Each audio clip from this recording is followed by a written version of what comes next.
Welcome in now, NHL Network insider Elliotte Friedman. And Elliotte, let's get right to it. The regular season ends, so of course we have news from around the league. And over the weekend, the Red Wings didn't really waste any time, parting ways with longtime head coach Jeff Blashill, also assistants Doug Huda, among others. What's the future of the Red Wing coaching staff? I feel bad for Blash because I just never felt like he had the horses there. But what's the future for Steve Yzerman in terms of his coaching staff?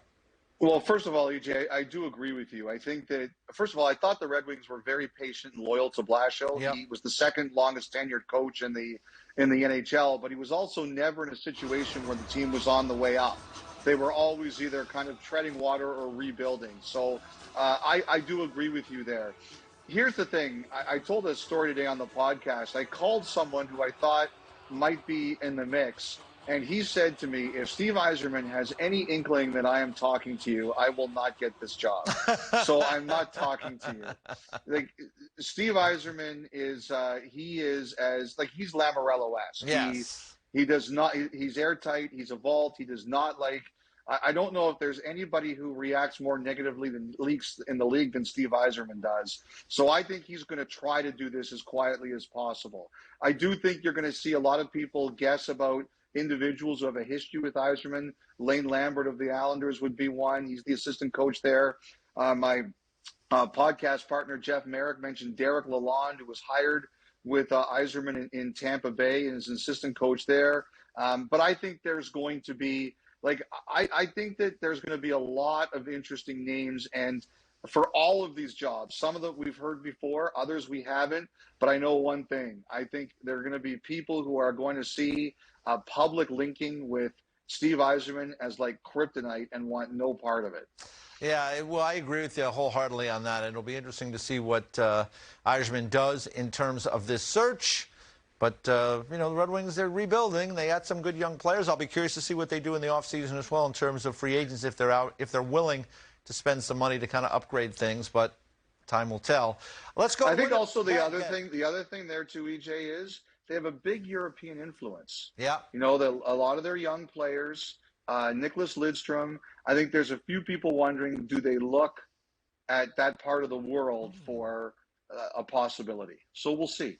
All right, that's a good thought because I think, as you point out, Yzerman is hard to read. He doesn't really help us with any kind of information, and I think you end up in this situation where people do a lot of guessing, and when you do a lot of guessing, you don't really know, and it's interesting you mentioned that because I think that is a possibility as well. Let me ask you about what's going on in Winnipeg because it's kind of crazy times there. After that final game, and fix that screen, Elliot. That was all Kevin BX's fault. He's here asking me if I want Starbucks, and I got yes, please. Yeah, I got distracted. He is a troubled man. There's no question about that. But anyway, let's get back to the Winnipeg Jets. You'll get your Starbucks at some point. What's going on there? Because Kevin Cheveldayoff apparently gets a 3-year contract extension. It looks like the coaching staff looks like they're going to go through a whole process and try to figure out what they want to do there. Mark Scheifele, after the game against Seattle yesterday, was talking about he needs time to figure out what his future is going to be. There was a couple other players also that weighed in. Where are we in Winnipeg with all these different things that are going on? Well, I think Winnipeg's in a place where we're going to see some legitimate change there, EJ. It's been a hugely disappointing season for them. They had real expectations. It obviously didn't go well. They're going to miss the playoffs. Kevin Cheveldayoff said today that he is going to do a full coaching search. If Dave Lowry wants to be interviewed, he can be interviewed.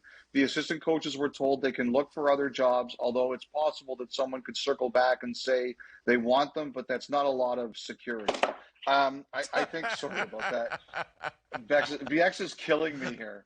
I think the other thing here, too, is that it's simply a situation where Scheifele, I think he surprised a lot of people yesterday by coming out publicly and saying what he did.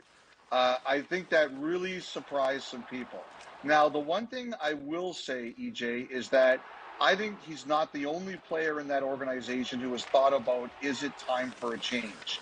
But I also think the organization has also felt that it is time to change our core. One of the things I've heard, which is good news for them, is that Connor Hellebuyck is prepared to stay. I think there was some worry during the year that, he had talked about just the the mental strain of the COVID protocols and things like that, and how much it had really exhausted him, and not only him, but teammates and other players. I'm under the impression that Hellebuyck is in a good place and is happy to stay there. I think that's very important for the Jets. But I think Scheifele, I wouldn't be surprised if we see him somewhere else next year. The other one that's going to be interesting is Dubois. Dubois had a really good year for them, but there's a question about whether or not he wants to sign long-term. And until we get to a situation where they know what his long-term future is, I think we're going to have a little bit of uncertainty about where his future is going to be. So a lot of news certainly to come out of Winnipeg in the coming days, weeks, months. Let me ask you about a name that we haven't really talked about now in a while, Joel Quenneville. He resigned as the Panthers head coach early in the season amidst all the discussion about what went on in Chicago with the Kyle Beach situation. Is he someone that could be back next year? I know that he would probably have to jump through some hoops for sure with the league. What are we hearing about Joel Quenneville? Well, I spent a lot of time kind of working on this recently just to find out where it is, because I've heard that there are teams who want to know what the ground rules are for talking to him. Are they allowed to talk to him? Are they allowed to consider him for the head coaching positions? And also, what has Joel Quenneville done in the interim to, work on the potential of a return? And nobody's really talking, but here's what I can tell you, EJ. Number one, he has not yet been reinstated by the NHL. So that is the first thing that has to happen, is he has to be reinstated with the league, and he has to meet with the league and petition the league to be reinstated, which has not yet occurred. I do believe there is interest. I do believe that there are teams who want to talk to him. I have heard, although, like I said, I have not spoken to Quenneville, and I'm hearing this secondhand, that he has worked to do the education that was necessary after what happened in Chicago. He has tried to, I don't know if take courses is the right phrase, but educate himself on what mistakes were made and what you have to understand and learn about from the mistakes that were made. But the other thing, too, that's missing here is in the Chicago report, we don't know the individual testimony. We have an overall picture of what happened, but we don't know what each individual person said. And, a couple of the teams I spoke to, and I will say this, these are teams that are not looking for a head coach. Like I just said, what would you do about this? And they said, we would like to know what Joel Quenneville's individual testimony was. What did he tell the investigators? Because that is what they said would give them an idea of, whether or not you felt that there was a reason to hire him or not again. And so I think people are going to want to talk to Quenneville and ask him, okay, what did you say? What do you have to say that wasn't in the report? And I think all of that is going to give us a picture on whether or not, A, he would be reinstated, or B, a team would want to hire him. I do think from a purely, is he a good enough coach to coach again? I don't think anybody would disagree with that. I just think it comes down to, what does he have to say about what he told the investigators and what he's done in the aftermath to show that he should come back. Elliotte, I'll throw you one wild card before I let you go. Seeing we're talking about coaches we haven't talked about in a while. How about Mike Babcock? Any interest there? I do think there is some. I think the biggest question is, what does he want to do?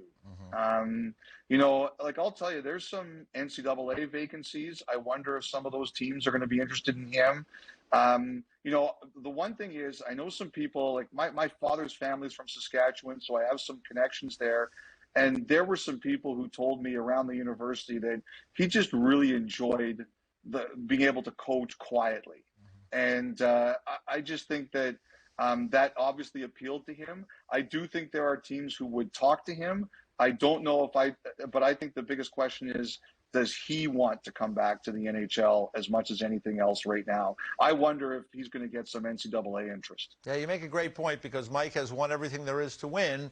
He's certainly been done well financially, so he could very well make a decision to do whatever he wants in the future. As for you, go enjoy the Starbucks. Maybe smack Kevin Bieksa around a little bit if you want to take a shot at that. Whatever you feel. I'm so sorry about that. Like, you're on the air, you try to be professional, and you've got this guy with 2,000 career penalty minutes knocking Yeah. your phone off its Yeah. stand. It's tough. It's Yeah. tough. It is. It is. Well, tell him to go polish those Stanley Cup rings. Well, never mind. Never mind. Oh, yeah. Never mind. Elliotte, nice being with you, my friend. I'll see you with my black eye later in the week after I pass on that one. All right.